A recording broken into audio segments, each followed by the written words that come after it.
Well, this week has seen the launch of Global Zero, a group of 100 prominent people from across the world who are campaigning for a nuclear weapon-free world. No more nuclear weapons. They include the tycoon Sir Richard Branson and Jordan's glamorous Queen Rania. It's an ambitious plan, perhaps a utopian one, but it aims to rid the world of nuclear weapons within 25 years. Daniel Nelson is a U.S. disarmament expert who has been giving lectures in Vienna at the invitation of the Renner Institute.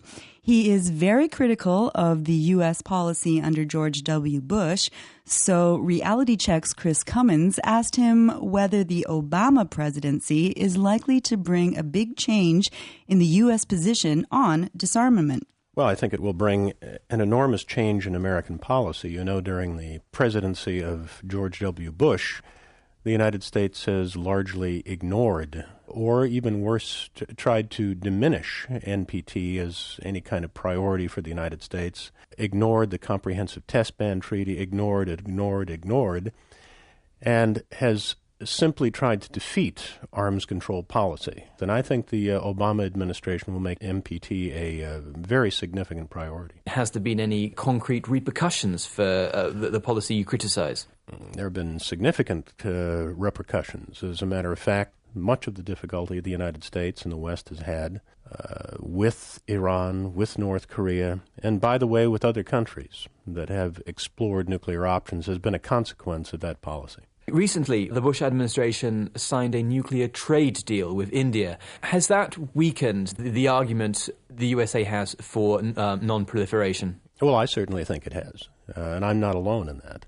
Those of us in the arms control community within the United States generally have been aghast at the nature of that treaty and the transfer of nuclear technology that it implies. We wish that accord had not been negotiated and signed by the Bush administration. However, it has. Now, whether or not the Obama administration will move back from that is a question that I think is being discussed within the transition. The day after Barack Obama was elected, the Russians announced that they were going to deploy missiles in the Baltics as a way to counter, they say, the US defense shield in Poland. Is that shield going to cause Barack Obama more problems in the future than it will provide solutions? Obama has a dilemma with respect to the deployment of missiles in Poland and the radar in the Czech Republic. He has a dilemma because those of us in the arms control community would have preferred that this deployment not go ahead, that the commitment not be made.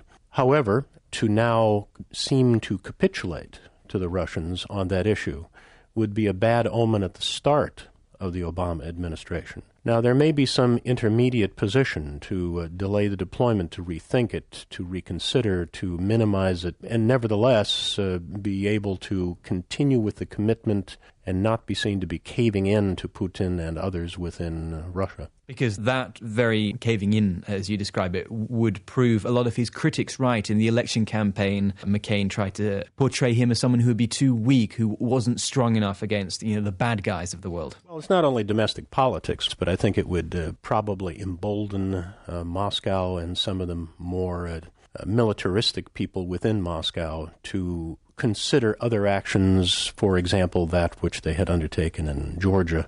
We certainly don't want to promote that, and I don't think NATO would want to promote it as well. Do you think that there really is going to be a big difference between the way Obama treats defense issues and disarmament issues compared to former presidents? Well, yes. Change will be most evident not only to people in Europe, but also to people in the United States by two fundamental differences between Bush and Obama: competence and intelligence. For the last years, we have not had either. That was Daniel Nelson, a U.S. disarmament expert, speaking with our very own Chris Cummins. FM4. Reality check.